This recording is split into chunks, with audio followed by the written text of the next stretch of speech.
क्या हुआ था कश्मीर में 35 साल पहले और बंगाल में आज क्या हो रहा है। चाहे कश्मीर हो या मुर्शिदाबाद हो, चाहे वो कश्मीर का 1990 का समय हो या बंगाल में मुर्शिदाबाद का 2025 का समय हो, कश्मीर में आतंकवाद बढ़ा था, पश्चिम बंगाल में वक्फ कानून पर विरोध प्रदर्शन हो रहा है, कश्मीरी पंडितों को धमकियां दी गई और यहां पर मुर्शिदाबाद में प्रदर्शन के बाद हिंसा हुई।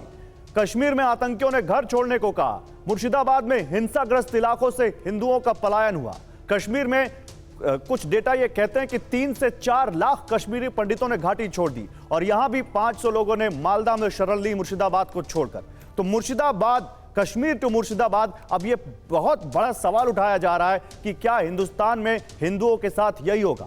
मुर्शिदाबाद हिंसा पर कथावाचक देवकीनंदन ठाकुर का भी बयान आया है और वो बयान मैं आपको दिखाता हूं क्योंकि देवकीनंदन खुद यहां पर है, तो पहले उनका बयान सुनिए।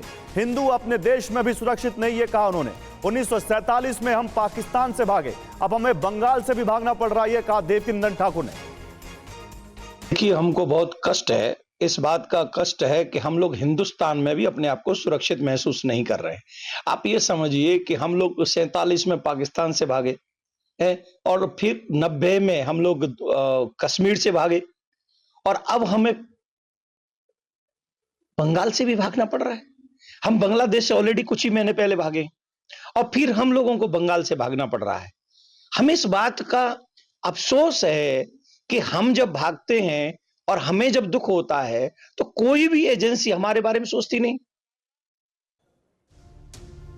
सुना आपने देवकीनंदन ने क्या कहा। मेरे साथ यहां पर देखिए, बीजेपी से शिवम त्यागी हैं, कांग्रेस से दीपक झा हैं, समाजवादी पार्टी से प्रदीप कुमार हैं, आम आदमी पार्टी से निवान शर्मा हैं और हमारे साथ प्रो टीएमसी मसूद फयाज हाशमी साहब। एक बार जोर तालियां इन सब के लिए भी हो जाए, इन सब से भी हम बात करेंगे। लेकिन पहला सवाल तो देवकीनंदन जी आप ही से बनता है। देवकीनंदन जी, एक आरोप आप पर यह लगता है कि देश में कुछ भी घटना हो जाए आप तुरंत सामने आ जाते हैं और अपनी राजनीतिक रोटियां उस पर सेकने लगते हैं, तुरंत अपने मतलब की बात करने लगते हैं। मुर्शिदाबाद में भी आपने यही कर दिया। तो कौन सी राजनीतिक रोटी सेक के आपने हमको खिला दी है, कृपा करके हमें बता दीजिए। आप बता दें और ये पार्टी के लोग बैठे जिन्होंने हमें रोटी सेक के खिलाई हो तो बताओ। ये हमारे ऊपर, हमारे हिंदुओं पे कोई जुल्म करता रहेगा, हमारी बहन बेटियों की अस्मिता लूटता रहेगा, हमारे हिंदुओं को घर छोड़ के भागना पड़ेगा। हम कश्मीर से भागे, हम पाकिस्तान से भागे, हम बांग्लादेश से भागे, हम लोग अभी बंगाल से भी भाग रहे हैं और 1978 में हम लोग संभल से भी भागे हैं, जिंदा जला दिए गए 150-200 आदमी। ये सब घटनाएं होती रहें और हम एज ए धर्मगुरु मौन बैठे रहें, क्या आप हमसे ये आशा करते हैं? सच ये है कि जब भी किसी अन्य धर्म के व्यक्ति पर थोड़ी भी प्रॉब्लम आती है तो सारे के सारे एक साथ एक स्वर में बोलते हैं, ये देश सेकुलर नहीं है, ये देश ऐसा नहीं है, इन पे ये हो रहा है। लेकिन वहां बाप बेटे मार दिए गए, बंगाल में, कश्मीर में कितनी बेटियों की अस्मिता लूटी गई, कश्मीर में कितना बड़ा अत्याचार, दुराचार, पापाचार हुआ, लेकिन हमारे लिए कोई बोलने के लिए तैयार नहीं। कोई भी एजेंसी जो हमसे कह रहे हैं कि भाई राम मंदिर के लिए कह रहे थे हमसे पेपर दो, नहीं सवाल ये पूछ रहे हैं आपको मुर्शिदाबाद पे बोलना है, आप बोलिए। मुर्शिदाबाद में गलत हुआ है, 500 हिंदुओं को पलायन करना पड़ा है, वो दिख रहा है, लेकिन आप कश्मीर से क्यों जोड़ रहे हैं इसको? क्यों नहीं जोड़े? कश्मीर से नहीं भागे थे 90 में? आप ये कहना चाहते हैं कि कश्मीर से 90 में नहीं भागे थे?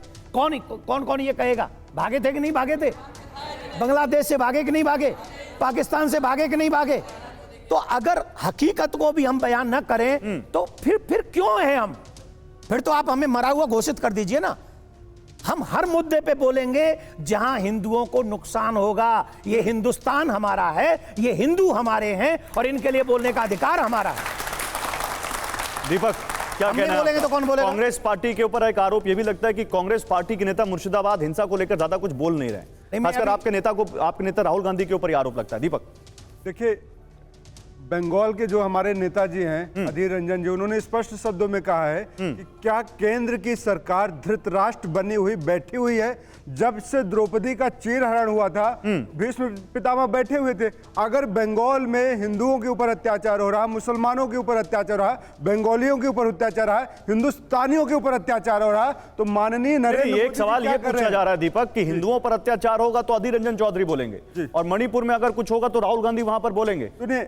ये देश, हिंदुस्तान, भारत माता हमारी जो संस्कृति है क्या है, संगच्छध्वम संवदध्वम संभो मनांसि जानताम। नहीं, मैं कुछ और पूछ रहा हूं, मैं कुछ और पूछ रहा हूं। आप ये मानते हैं दीपक? गौरव, बहस नहीं करते, मैं सवाल पूछता हूं, आप जवाब दीजिए, मैं मौका देता हूं। मैं ये पूछ रहा हूं, आप ये मानते हैं कि मुर्शिदाबाद में हिंदुओं के साथ गलत हुआ? आप ये मानते हैं? मैं क्या बोल रहा हूं आपको समझ में आया क्या? नहीं समझ में आया, बिल्कुल नहीं आया। स्वामी जी बैठे हैं, समझाइए। जो समझा देंगे आपको। समझाइए। संगच्छध्वम संवदध्वम संभो मनांसि जानताम देवा भागम यथा पूर्वे संज्ञा नाना उपासते।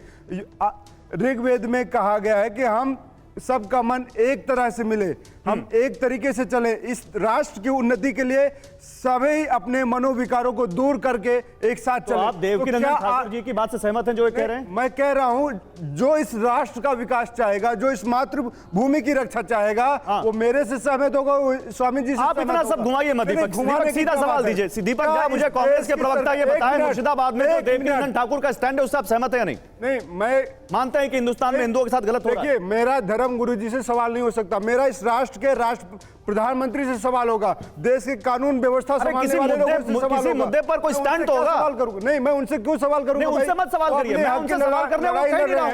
मैंने उनसे सवाल करने को कब कहा? मैं पूछ रहा हूं, कांग्रेस पार्टी के प्रवक्ता दीपक झा ये मानते हैं कि हाँ, हिंदुस्तान में पश्चिम बंगाल में हिंदुओं के साथ गलत हुआ, वही जैसा मैं मानता हूं कि पश्चिम बंगाल में हिंदुस्तानियों के साथ गलत हो रहा है, मणिपुर में हिंदुस्तानियों के साथ गलत हो रहा है, और बहराइच में हिंदुस्तानियों के साथ गलत हो रहा है, संभल में हिंदुस्तानियों के साथ गलत हो रहा है, और गुना में हिंदुस्तानियों के साथ गलत हो रहा है। तो जहां जहां हिंदुस्तानियों के साथ गलत हो रहा, मैं स्वामी जी के साथ खड़ा हूं। स्वामी जी मेरे साथ खड़े हैं। स्वामी जी बात तो ये सही कह रहे हैं, हिंदुस्तान में तो हिंदुस्तानी माने जाएंगे। तो मैं तो क्या कहना है स्वामी जी? करता हूं। स्वामी जी बताइए। मेरे लिए नरेंद्र मोदी जी कहते हैं कि 140 करोड़ की आबादी है, मेरे लिए 140 करोड़ की ताकत मेरी ताकत है। फिर नरेंद्र मोदी जी और उनके शागिर्द क्यों कहते हैं? नरेंद्र मोदी जी के जो आप सवाल उठा रहे हैं, अभी आप नाम मत लीजिए, और नाम लेना भी है तो उसका जवाब शिवम देंगे बीजेपी से। रुकिए अभी, लेकिन अभी देवकीनंदन ठाकुर के बयान की बात हो रही है, साक्षात सामने है, उनसे पूछ लेते हैं। आपको इनका स्टैंड सही लगा? हिंदुस्तानियों की चिंता है इनको, ये हिंदू मुस्लिम के चश्मे से नहीं देखते। देवकीनंदन ठाकुर बताइए। देखिए, इनकी अपनी पार्टी गाइडलाइन है, तो मैं उसके अगेंस्ट नहीं जाऊंगा। इन्हें जो बोलना है वो ये एक मिनट स्वामी जी बोलने दीजिए। अरे दीपक, आप जब बोल रहे थे तो चुप थे, या कोई और वेद बनाएंगे आप? क्या नाम है आपका? दीपक झा।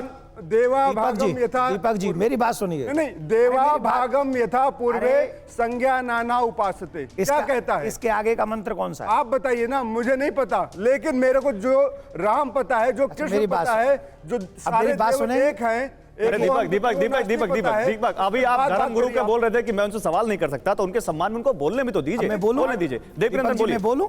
बोलिए।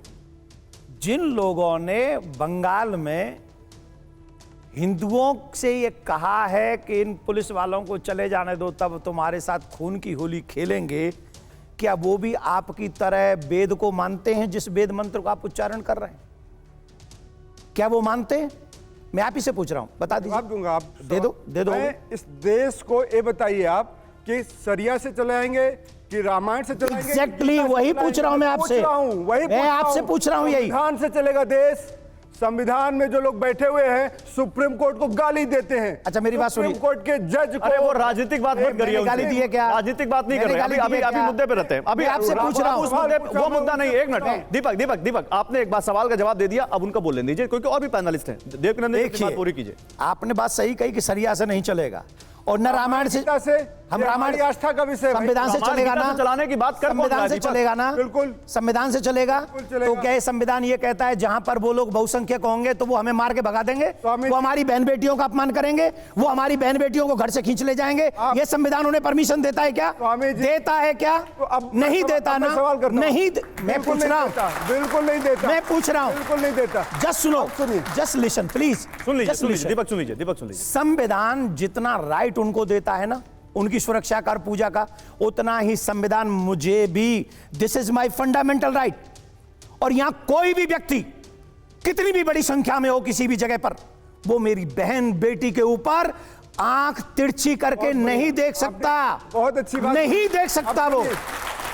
आपने अभी दीपक गौरव भाई, मैं तो कहता हूं स्वामी जी ने क्या मांग किया कि मणिपुर में और बंगाल में राष्ट्रपति शासन? अरे हम ये कह रहे हैं, मांग किया जहां पर माता बहनों का अपमान हो और जो अपमान कर रहे हो, चाहे वो कोई भी हो, उन है वो? सबको फांसी के फंदे पे कौन है चढ़ाना वो? चाहिए। देगा चलिए आगे बढ़ते हैं। ओके ओके ओके ओके, एक मिनट। अब आप अभी बीजेपी के प्रवक्ता, एक मिनट 10 सेकंड। दीपक, बहुत लंबी डिबेट है, दूसरे पैनल पे बैठे हैं। कदम है, हाँ। लेकिन वो फांसी कौन देगा? जो बीजेपी का सांसद गाली देता है और सुप्रीम कोर्ट का अपमान करता है, सुप्रीम कोर्ट के जज को कहता है एग्री युद्ध कराएंगे। ठीक है, एक मिनट। तो उसके खिलाफ संविधान में प्रावधान है, आप उनका इस्तेमाल कर सकते हैं। मैं तो कुछ और पूछ रहा हूं। मैं यहां पे आज बात पॉलिटिकल से ज्यादा जो समाज में हो रहा है मैं उसकी बात कर रहा हूं। देखिए, बंगाल में मुर्शिदाबाद हिंसा पर एक बड़ी खबर आ जाएगी, वो दिखाना चाहता हूं, और ये पता लग जाएगा इससे कि इस हिंसा की प्लानिंग कितनी बड़ी थी। जरा जानकारी देखिए आप, मुर्शिदाबाद हिंसा में कैसे एक बड़ा यहां पर एंगल सामने आया है। इस हिंसा की 3 महीने पहले प्लानिंग की गई थी। हिंदुओं को टारगेट करना मकसद था। बहुत बड़े हमले की तैयारी की गई थी। तैयारी थी कि पुलिस हालात को संभाल ना सके। कट्टरपंथियों को सीमा पार से भारत लाया गया। बांग्लादेश में इसकी ट्रेनिंग दी गई थी। मुर्शिदाबाद में अराजक तत्व आम लोगों के बीच मिल गए, घुल मिल गए। हिंसा के बाद अराजक तत्व दूसरे राज्यों में भाग गए। यानी पूरी 3 महीने पहले एक इंटरनेशनल साजिश। और हिंदुओं के पलायन पर जब यह बात पूछी गई पश्चिम बंगाल के कैबिनेट मंत्री फिरहाद हकीम से, तो उन्होंने क्या कहा था, वो बयान बहुत वायरल है। एक बार फिर से मैं आपको सुनाता हूं। ऐसा कोई बात नहीं है, यहाँ पर ऐसा कोई परिस्थिति नहीं है।